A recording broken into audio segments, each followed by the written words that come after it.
Rreshtet e dendurat të ditëve të fundit kanë shkaktuar përmbytje dhe problematika të shumta në territorin e bashkisë Tepelen, duke vënë në lëvizje strukturat e emergjencave civile për evidentimin e dëmeve dhe ndërhyrjet emergjente në zonat më të rrezikuara. Grupi i punës i ngritur nga bashkia ka nisur nga njësia administrative Tepelen Qendër, konkretisht në fshatrat Hormov dhe Lekël, të cilat konstatohen zonat më të prekura. Në disa segmente të rrugëve të brendshme dhe pranë zonave të banuara, është konstatuar risk i lartë nga rrëshqitjet e dherave dhe masave të tokës.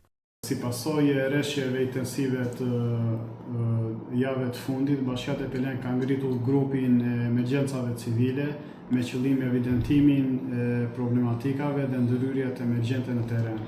Në njësinë administrative Qendër Tepelen, zona më problematike ka qenë fshati Ormovës, në të cilin janë riskuar dy banesa, janë dëmtuar dy banesa. Në një prej tyre është bërë evakuimi menjëhershëm i familjes. Gjithashtu janë bllokuar aksi Subash-Ormov dhe ka pas rrëshqitje të masiveve në rrugë të brendshme të fshatit.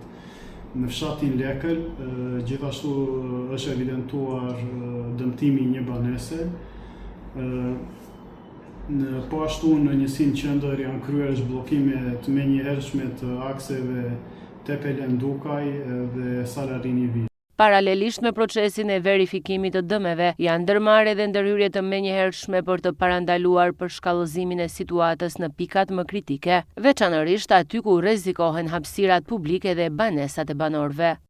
Të përmendet dhe zhbllokimi i menjëhershëm i rrugës së brendshme të Varrezave në fshatin Turan, si dhe rrugës së brendshme në fshatin Dukaj, aksi Dukaj dhe Lagjakortaj.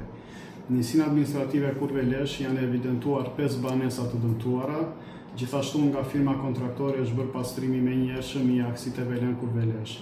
Në njësinë administrative Lopës janë evidentuar 3 banesa të dëmtuara, si dhe është kryer pastrimi dhe zhbllokimi i aksit Martallos-Sinanaj. Po ashtu kryer dhe evakuimi menjëhershëm i një mjeti të bllokuar në aksin Sinanaj-Dorës, në zonën e Projt të Dorës, në cilin u rrezikua jeta e një banori.